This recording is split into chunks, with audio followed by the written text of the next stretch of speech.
The first indicator that my life had been dismantled didn't come with a dramatic confrontation or a loud knock at the door. It came at 7:14 a.m. on a rainy Tuesday, in the form of a quiet, metallic ping from my phone. I was standing in the kitchen of my home, holding a cup of black coffee, watching the rain streak the glass of the back door. I had just authorized a routine $120,000 wire transfer from my primary operating account to cover the quarterly payroll taxes for my 75 employees. It was a mechanical, weekly habit. I pressed submit on the banking app, set the phone down on the granite counter, and took a sip of coffee.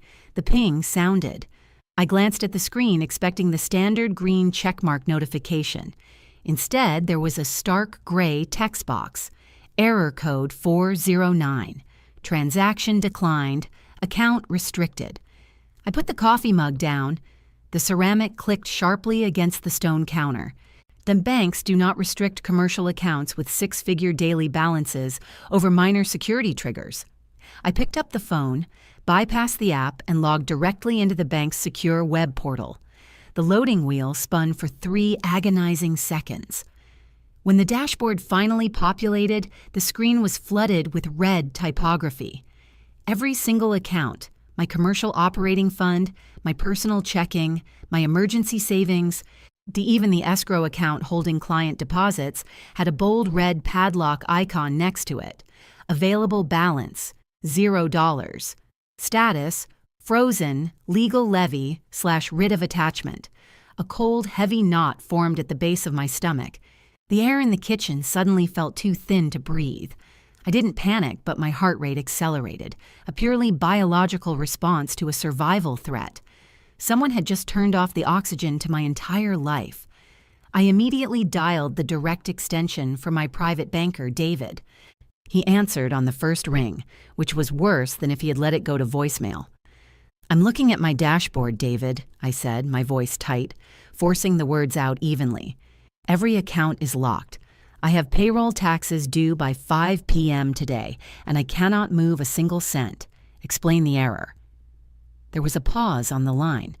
I could hear the faint, frantic clicking of his keyboard, followed by a heavy exhale.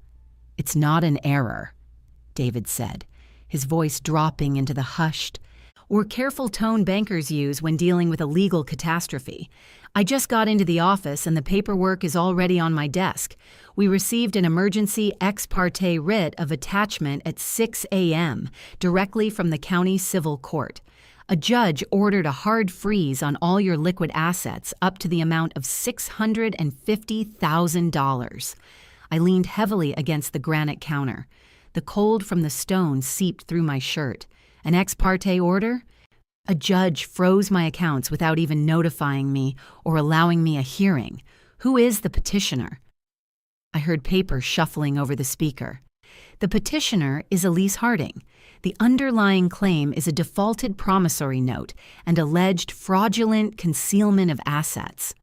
The name hit me like a physical blow to the ribs. The phone slipped slightly in my grip. Elise, my younger sister. "Send me the docket number," I said, my voice barely above a whisper. And I hung up the phone before he could offer empty apologies.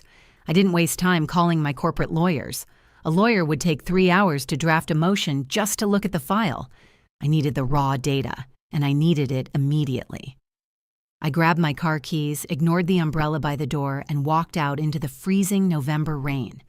The county courthouse was a brutalist concrete building that smelled constantly of wet wool, floor wax, and ozone from the overheating copy machines.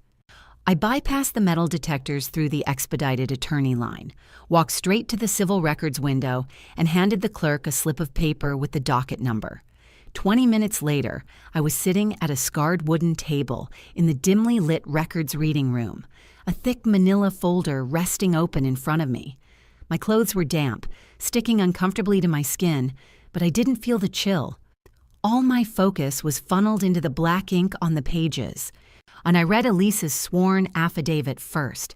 It was a masterpiece of legal fiction, designed perfectly to bypass a judge's skepticism.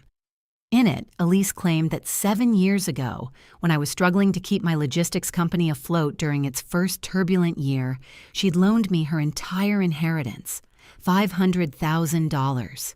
She claimed we signed a private promissory note, with the stipulation that I would repay the principal plus heavy interest the moment my company reached a $5 million valuation.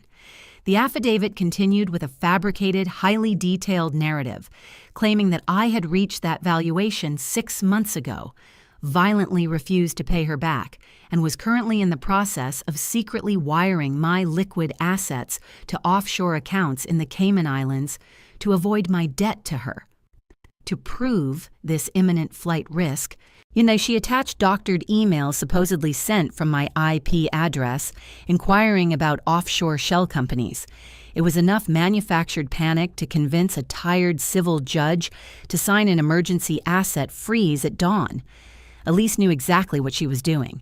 She knew that by freezing my operating capital right before quarterly taxes and payroll, I would be legally suffocated.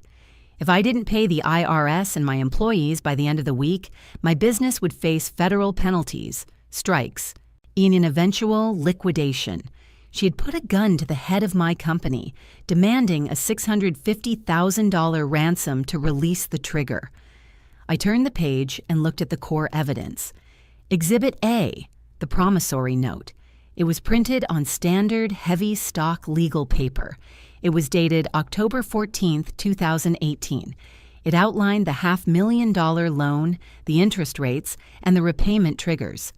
And at the bottom of the page, resting on the signature line, was my name.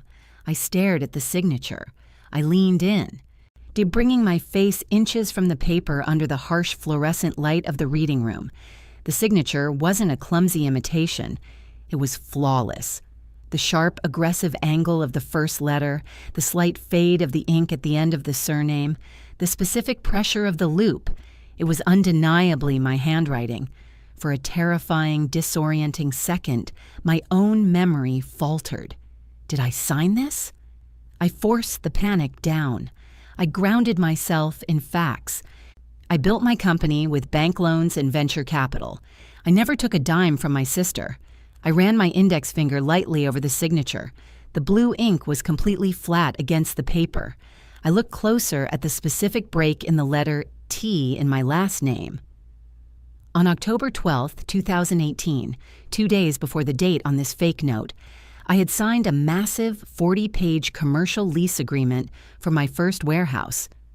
On page 32 of that lease, my pen had snagged on a microscopic fiber in the paper, causing a tiny, almost invisible skip in the crossbar of the T. I was looking at that exact same skip right now. Elise hadn't practiced my signature. She had physically stolen the 2018 warehouse lease from my old home office files, scanned page 32 with a high-resolution optical scanner, digitally isolated my signature, and laser printed it onto this fabricated document. It was an exceptional, highly illegal piece of forgery.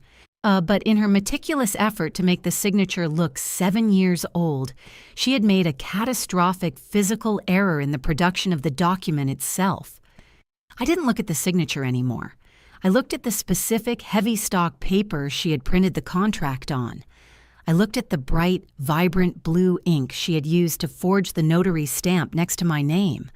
A slow, cold smile crept onto my face.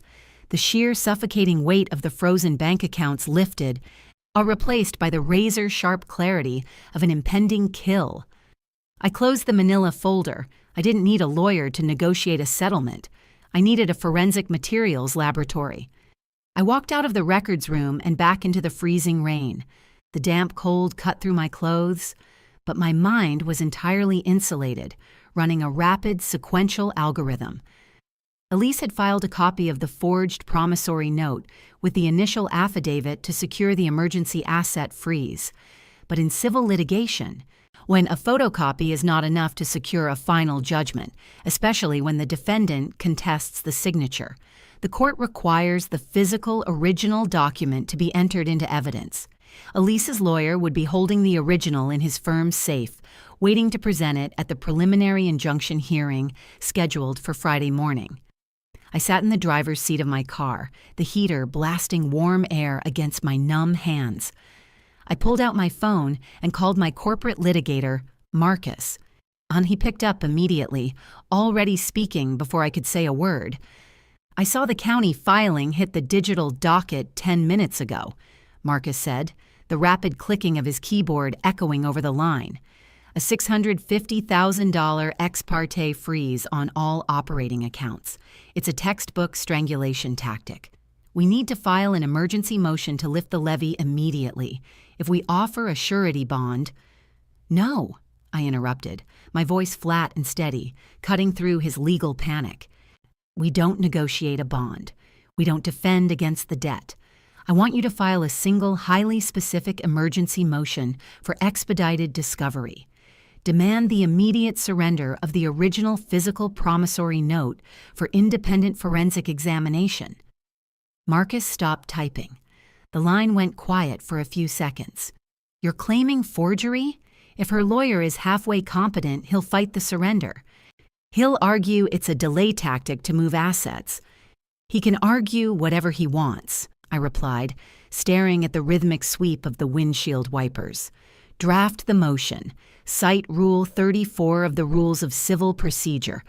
I have a fundamental right to inspect the physical evidence being used to bankrupt my company.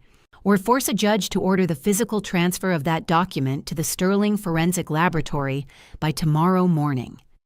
"Sterling is the most expensive materials lab in the state," Marcus warned, his tone shifting from frantic to analytical. "They require a $10,000 retainer up front, and my firm needs another $15,000 to execute the emergency filings today. Your cash accounts are completely locked by the county levy."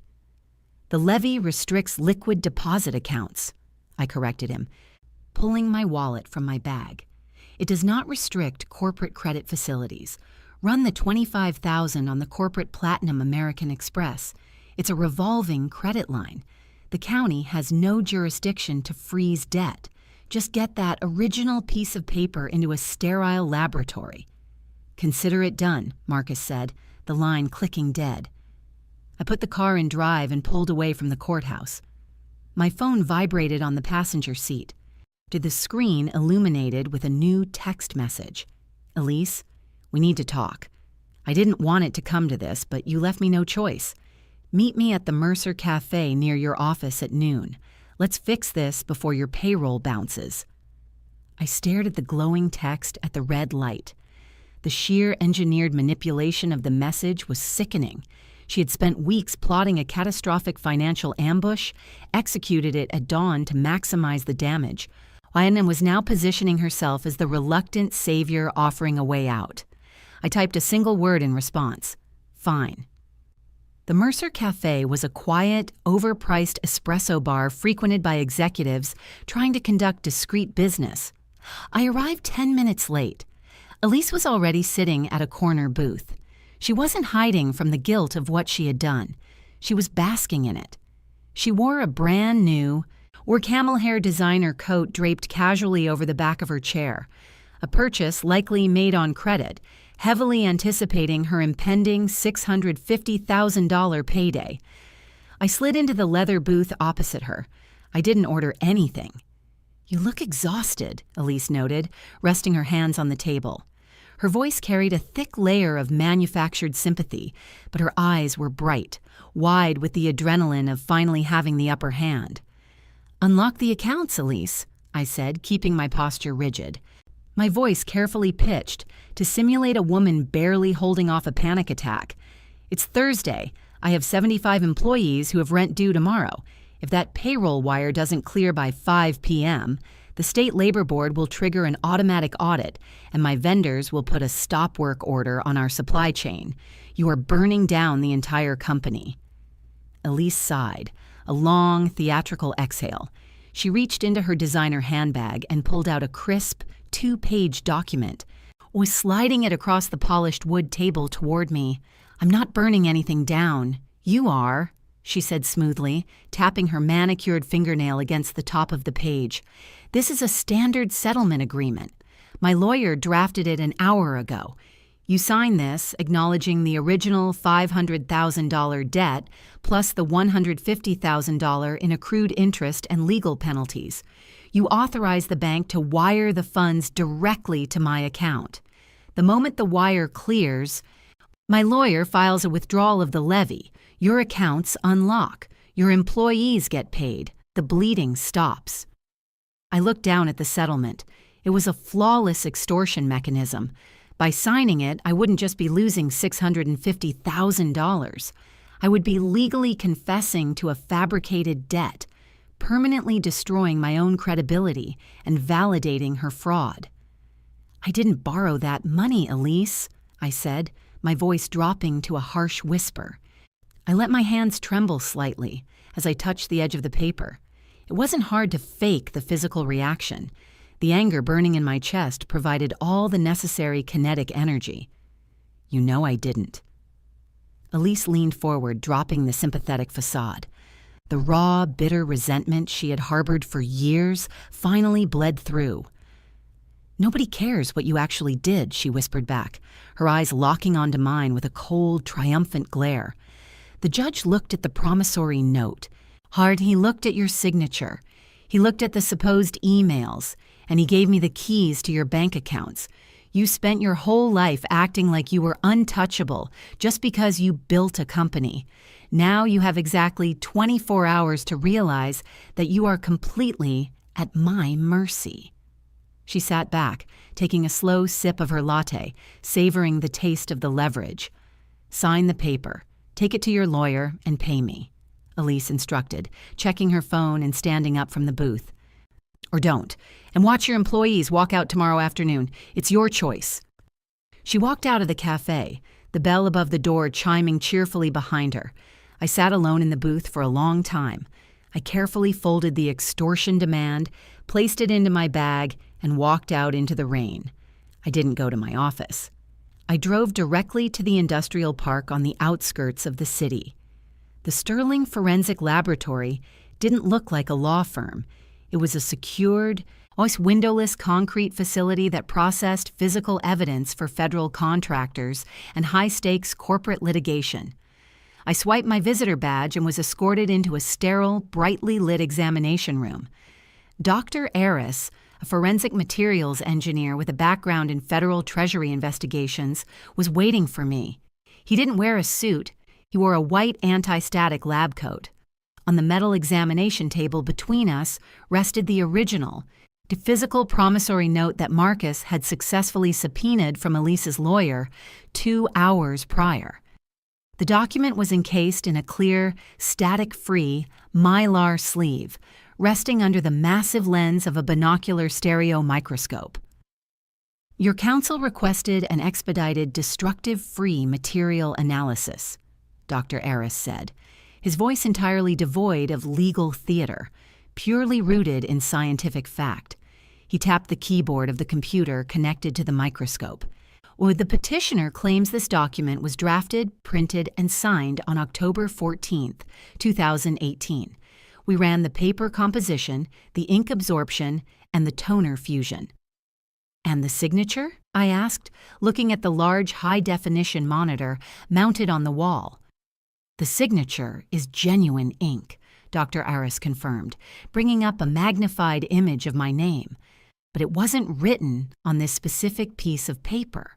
Then you can see the micro-abrasions where a high-resolution laser printer deposited toner particles over the microscopic fibers of the paper to replicate the blue ink of an original signature. It's a very high-end optical forgery, but that isn't the fatal error."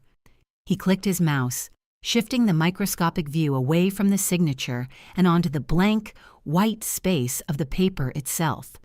At first, I saw nothing but the textured grain of the paper. Then, Dr. Aris activated a heavy ultraviolet light array mounted above the table. The monitor suddenly illuminated with a microscopic, perfectly geometric grid of tiny yellow dots scattered across the white space.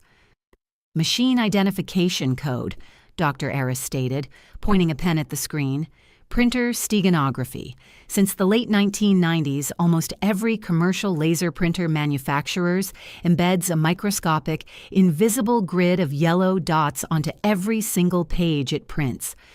It's a tracking mechanism developed in cooperation with the federal government to trace counterfeit currency. He typed a command into the terminal, running the dot matrix through a decryption algorithm. A string of raw data populated on the right side of the screen. The dot pattern encodes the exact serial number of the printer and the precise timestamp of when the page was generated, Dr. Aris explained, reading the data. This piece of paper wasn't printed in October 2018. The steganography confirms this document was printed on a Brother HLL 8360CDW laser printer, serial number ending in 409X, exactly 6 days ago, last Thursday at 4:12 p.m. I stared at the decoded timestamp on the monitor. The trap was no longer theoretical. It was a mathematical, scientific certainty. I need that printed in a sworn, certified forensic affidavit, I said, the coldness returning to my voice. And I need it by tomorrow morning. The wall clock behind the judge's bench read exactly 9 a.m. The second hand swept forward with a faint, rhythmic, mechanical click. I had exactly 8 hours before the automated corporate payroll system attempted to pull $120,000 from my frozen operating account. If the levy wasn't lifted by 5 p.m., the system would default, triggering a cascade of automated alerts to the State Labor Board, my supply chain vendors, and the commercial credit bureaus. The heavy wooden doors of courtroom 302 swung shut, sealing off the ambient noise of the courthouse hallway. The air inside smelled of stale floor wax and old paper. I sat at the respondent's table next to Marcus. I didn't have a notepad. I didn't have a pen. Resting directly in front of me, perfectly aligned with the edge of the scratched wooden table, was a single sealed white envelope bearing the embossed crest of the Sterling Forensic Laboratory. Then Elise sat 10 feet away at the petitioner's table. She wasn't looking at the judge. She was looking at me. The manufactured sympathy she had weaponized at the cafe yesterday was entirely gone, replaced by a rigid, impatient anticipation. Her lawyer, a man named Caldwell who smelled faintly of cheap mints and expensive cologne, was organizing his files with rapid, aggressive movements. And he looked like a man who believed he was 5 minutes away from securing a 30% contingency fee on a $650,000 settlement. Judge presiding over the civil docket, a 60-year-old magistrate named Barrett, took the bench. He didn't slam a gavel. He simply sat down, adjusted a microphone, and opened the thick manila file containing my frozen life. Docket number 814C, emergency hearing to review an ex parte writ of attachment, Judge Barrett announced, and his voice carrying the flat, exhausted cadence of a man who processed 50 financial disputes a week. Counsel, I signed this freeze order on Tuesday based on a sworn affidavit and a physical promissory note indicating an imminent flight risk of capital. The respondent is now present. Mr. Caldwell, does your client wish to maintain the levy? Caldwell stood up, buttoning his suit jacket. He leaned into the microphone, projecting his voice to ensure the entire gallery could hear the accusation. We do, Your Honor, Caldwell stated firmly. In fact, we are requesting the court convert the temporary attachment into an immediate judgment and order the disbursement of funds. The respondent has made absolutely no effort to post a surety bond. She has offered no alternative collateral. Furthermore, we attempted to resolve this matter amicably yesterday afternoon, offering a structured settlement to avoid disrupting her commercial payroll. And the respondent refused to sign. Caldwell lifted the unsigned settlement agreement from his desk and gestured with it. Her refusal to negotiate, combined with her frozen liquid assets, proves the exact volatility my client outlined in her initial affidavit, Caldwell continued, building his narrative brick by brick. The debt is valid. The signature on the 2018 promissory note is undeniably hers. If the court lifts this levy today, those funds will be wired offshore by nightfall. No, and my client will be permanently defrauded of her $500,000 loan." Judge Barrett took notes on his legal pad, his expression giving nothing away. He set his pen down and looked across the room at our table. "Counsel for the respondent," Judge Barrett prompted. "Your client's commercial accounts are completely locked. You haven't filed for a bond.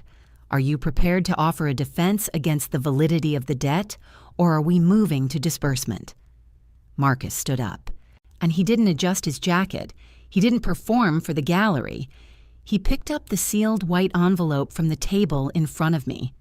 "We are not offering a bond, Your Honor, because there is no debt to secure," Marcus said, his voice quiet, forcing the judge to lean forward slightly to hear him. "We are filing an emergency motion to dissolve the writ of attachment immediately with prejudice, on the grounds of catastrophic fraud upon the court." The scratch of Caldwell's pen at the opposing table stopped instantly. Elise shifted in her chair, a sudden sharp movement. "Fraud upon the court is a heavy accusation, counselor," Judge Barrett warned, his tone instantly losing its morning exhaustion, replaced by a sharp judicial focus. "You are looking at a signed promissory note." "We are looking at a high-resolution optical forgery, Your Honor," Marcus corrected him smoothly. Now he walked around the wooden table, approached the clerk, and handed over the envelope. "We utilized the court's subpoena yesterday to transfer the physical document from Mr. Caldwell's firm directly to the Sterling Forensic Laboratory for non-destructive material analysis. I am submitting Exhibit A, a sworn certified forensic affidavit from Dr. Aris, a former Treasury Materials engineer." Caldwell practically jumped out of his chair, the leather squeaking loudly against the wood. "Objection!" Your Honor," Caldwell barked, his voice pitching upward. "This is a last-minute ambush. We haven't been provided a copy of this supposed lab report. This is a transparent delay tactic designed to stall the disbursement while she liquidates her corporate credit lines." "The clerk is handing you a copy right now, Mr. Caldwell," Marcus said, not even looking at him. Judge Barrett broke the seal on the envelope. He pulled out the heavy cardstock pages of the forensic report. The courtroom went entirely silent. The only sound was the ticking of the wall clock and the rustle of the paper as the judge turned to the second page. I watched Caldwell receive his copy from the bailiff. He flipped quickly past the introduction, scanning the technical jargon. Elise leaned over his shoulder, her eyes darting across the paragraphs, trying to understand the dense, scientific text. Dr. Aris examined the signature under a binocular stereo microscope, Marcus explained, on addressing the bench while Caldwell read. "The ink of the signature is genuine. However, the forensic analysis confirms that the signature was digitally isolated from a separate document and subsequently overprinted onto the current page using a commercial laser printer. The toner particles rest on top of the paper fibers, not absorbed into them." "That's a theoretical opinion paid for by a desperate defendant," Caldwell interrupted, his confidence cracking. "We're realizing the physical mechanics of his case were being dismantled in real time. My client testified under oath that the document was signed in her presence in October of 2018. Judge Barrett didn't look up from the report. He was reading page 3, the page containing the decrypted steganography. "Is it your client's sworn testimony, Mr. Caldwell?" Judge Barrett asked, his voice suddenly dropping into a register of cold, absolute danger, "or that this specific piece of paper was physically printed and executed in October of 2018? Caldwell hesitated. The survival instinct of a litigator kicked in. He looked at the judge's face, then looked down at the forensic report in his hands, finally reaching the section detailing the machine identification code. That is the date on the document, Your Honor," Caldwell stammered, physically stepping an inch away from Elise. "I didn't ask what the date on the document says. Our counselor," Judge Barrett snapped, the air in the courtroom instantly freezing. He held up the forensic report, pointing directly at the high-resolution photograph of the illuminated yellow dot matrix. I am reading a certified material analysis of the printer steganography embedded in this paper. The decryption algorithm confirms this exact document was generated on a Brother laser printer, serial number ending in 409X. It was printed exactly 6 days ago. Last Thursday, at 4:12 p.m. Elise stopped breathing. The color drained from her face so fast she looked physically ill. She stared at the forensic report on the table, her mind failing to process how an invisible grid of yellow dots had just detonated her flawless $600,000 extortion plot. Judge Barrett dropped the report onto his bench. He looked directly at Elise, his eyes entirely devoid of sympathy. "Ms. Harding," the judge said, the heavy silence of the room amplifying every syllable. "You submitted an affidavit to this court. You swore under penalty of perjury that a document printed 6 days ago was actually signed 7 years ago to secure a $500,000 freeze on the respondent's bank accounts." Elise opened her mouth, but no sound came out. She looked at Caldwell, silently begging her lawyer to fix the unfixable. Caldwell slowly placed his pen down on the table. He didn't look at his client. He looked at the judge, realizing he was currently standing in the blast radius of a massive, multi-count felony perjury charge. The silence in courtroom 302 was heavy, pressing down on the petitioner's table like physical weight. The ticking of the wall clock seemed to echo louder against the wood-paneled walls. Caldwell stood up. He didn't look at Elise. He didn't look at me or Marcus. He looked directly at the court reporter, ensuring his next words were perfectly transcribed into the official, to permanent judicial record. "Your Honor," Caldwell said, his voice stripped of all its previous aggressive theater, now flat and incredibly careful. "I must formally move to withdraw as counsel for the petitioner, effective immediately. I am bound by the rules of professional conduct. I must state for the record that the document submitted as Exhibit A was provided directly by the client. My firm relied entirely on her explicit, sworn representations regarding its authenticity. We had zero prior knowledge of the forensic anomalies detailed in Dr. Aris's report." Elise turned to him, her eyes wide, the panic finally breaking through her paralysis. "What are you doing?" Elise whispered frantically, reaching out to grab the sleeve of his suit.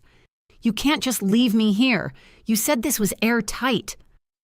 Caldwell pulled his arm away, taking a physical half-step back from her. He was looking at a potential disbarment and federal conspiracy charges. His duty to his client had evaporated the exact second the printer's steganography proved she had used him to commit a felony. "Motion to withdraw is granted," Judge Barrett stated, his tone devoid of any sympathy. He looked at Caldwell. "Step away from the table, counselor.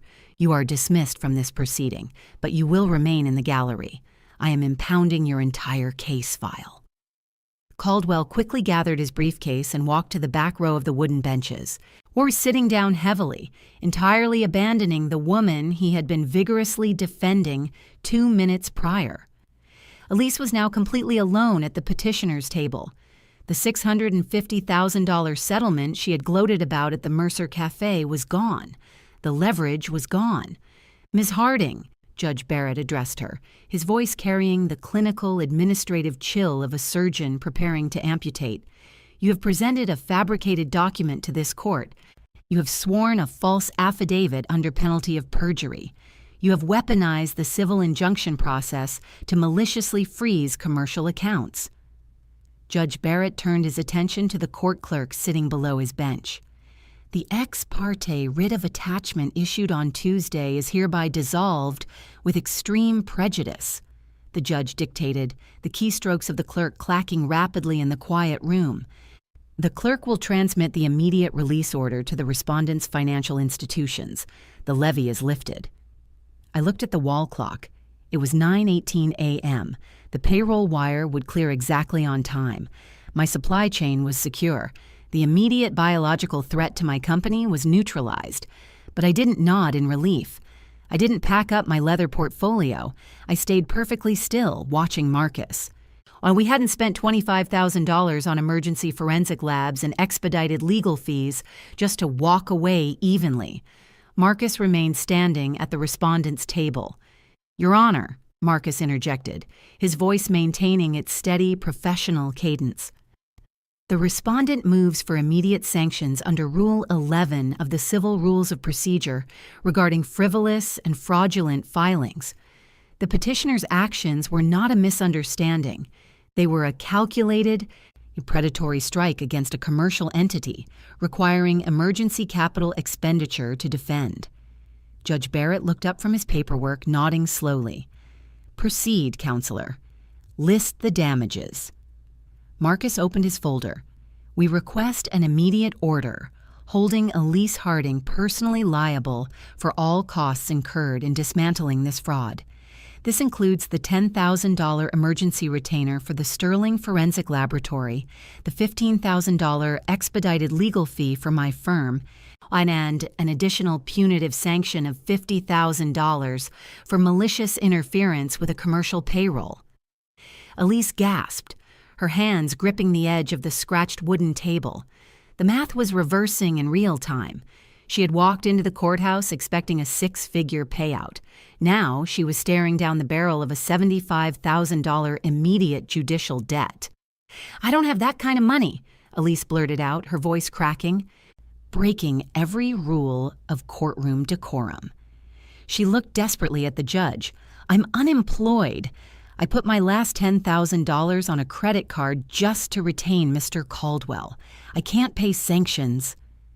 Judge Barrett stared at her over the top of his reading glasses. "Insolvency is not a defense against sanctions for perjury, Ms. Harding," Judge Barrett replied coldly. "If you cannot pay the judgment, the respondent is fully authorized to place a lien on your personal property, garnish your future wages, and seize any vehicles or assets in your name until the debt is satisfied." The judge picked up his pen and signed the order Marcus had prepared. "The motion for Rule 11 sanctions is granted in full," Judge Barrett announced, stamping the paper with the heavy municipal seal. $75,000 awarded to the respondent, payable immediately. Elise began to shake.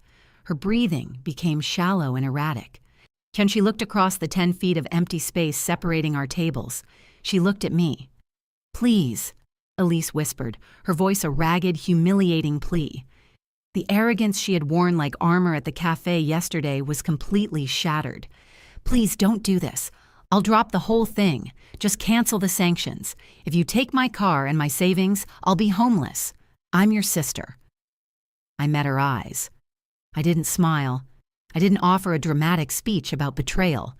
And I simply looked at her with the detached clinical precision of an auditor finalizing a balance sheet. She had tried to burn my 75 employees to the ground for a payout. She had tried to suffocate my life's work. The biological accident of our shared DNA was an entirely irrelevant data point. I didn't say a single word. I let the silence in the courtroom answer her. Judge Barrett gathered the physical promissory note, the sworn affidavit, and the forensic report, placing them into a thick red folder. "We are not finished, Ms. Harding," Judge Barrett said, his voice cutting through her panic and shutting down any further attempts to negotiate with me. "The civil matter of the debt and the sanctions is resolved, but the court cannot ignore the mechanics of the forgery itself." The judge looked directly at the bailiff standing by the door. "I am officially impounding Exhibit A and the corresponding forensic report," Judge Barrett declared, the finality of his words echoing off the walls. "I am directing the clerk of the court to forward this entire dossier directly to the district attorney's office with a judicial recommendation for immediate criminal indictment. You are facing felony charges for perjury, forgery in the first degree, and attempted grand larceny." Elise let out a hollow, suffocating sound, sinking back into her chair as the true, inescapable weight of the federal system locked around her. Now the bailiff stepped forward, crossing the well of the courtroom to collect the forged promissory note and the forensic affidavit from Judge Barrett's bench.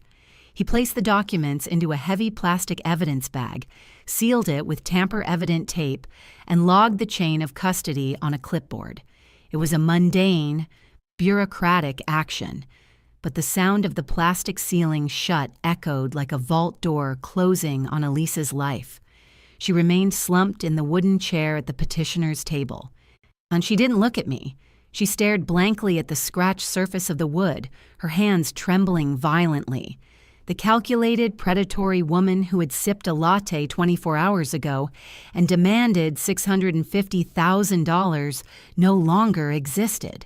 In her place was a federal suspect carrying a $75,000 immediate civil judgment, abandoned by her legal counsel, waiting for the district attorney to file the arrest warrant.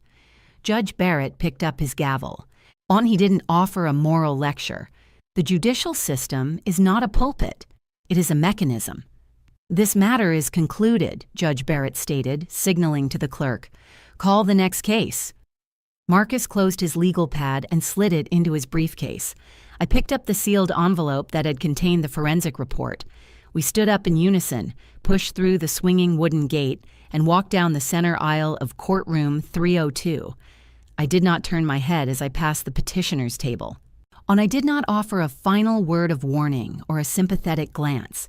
Pity is a useless emotion in a financial war, and gloating is a vulnerability. I pushed open the heavy wooden double doors and stepped out into the bright, fluorescent-lit hallway of the courthouse. The air immediately felt lighter.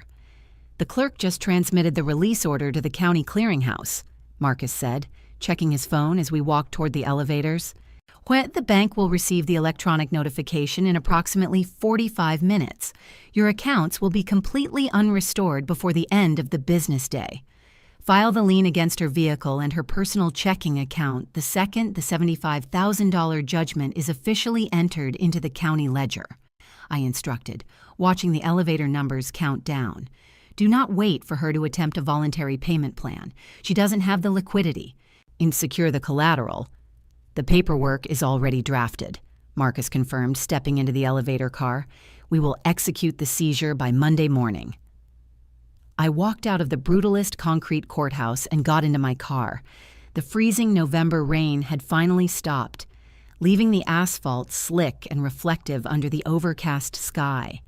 I arrived back at the Corporate Logistics Center at 2:15 p.m. The warehouse floor was a symphony of automated conveyor belts, forklifts, and dispatch radios. The 75 employees were moving freight, entirely unaware that 6 hours ago, their livelihoods had been placed on the chopping block by a fabricated piece of paper. I walked up the steel stairs to the executive mezzanine and entered my office.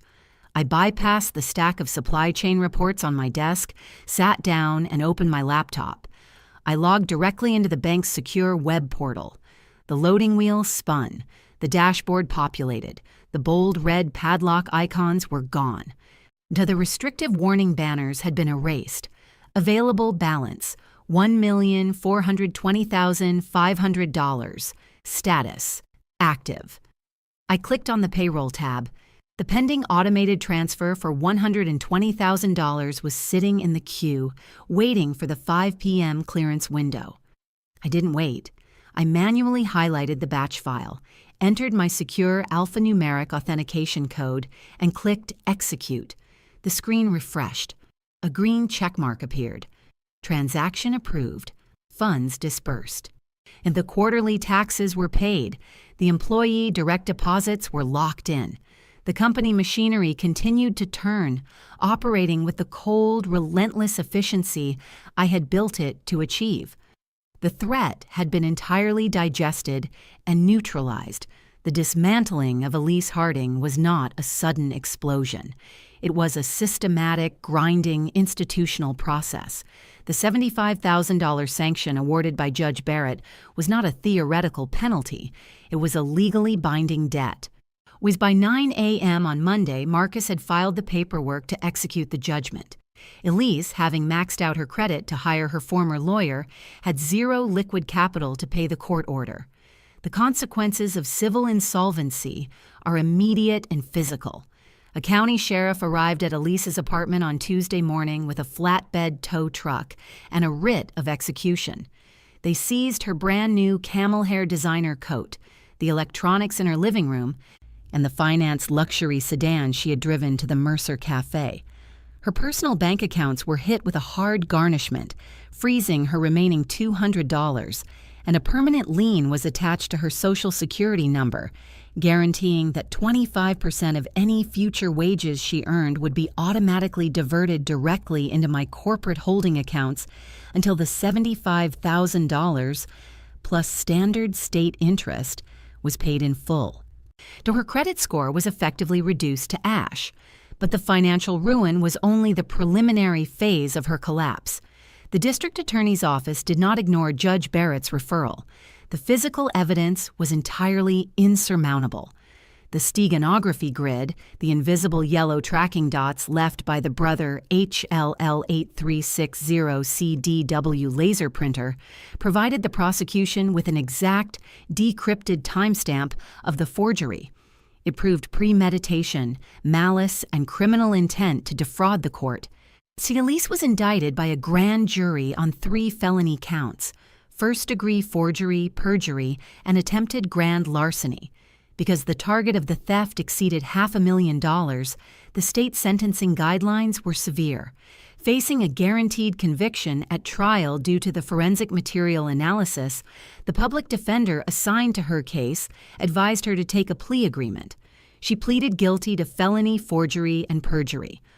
She was sentenced to 4 years in a minimum security state correctional facility, followed by 5 years of heavily monitored financial probation. She had engineered a flawless plan to steal $650,000 by holding my company hostage. She forgot that the paper she printed her extortion on was keeping its own meticulous record of her crime. My logistics company closed the fourth quarter with a 22% increase in gross revenue. When the employee bonuses cleared on time, my accounts remained secure. If your sibling forged a $500,000 promissory note, secretly filed it with a civil judge, and froze all of your personal and business bank accounts just hours before a massive payroll deadline, what would you do? Would you panic and agree to sign an extortion settlement just to keep your company alive? Or would you bypass the negotiations, hire a forensic materials engineer to mathematically dismantle the forgery, or watch the court system liquidate their entire life? Let me know exactly how you would handle this level of financial treason in the comments below. If you love this story of cold, calculated, and forensic justice, drop a like, subscribe to the channel, and I'll see you in the next video.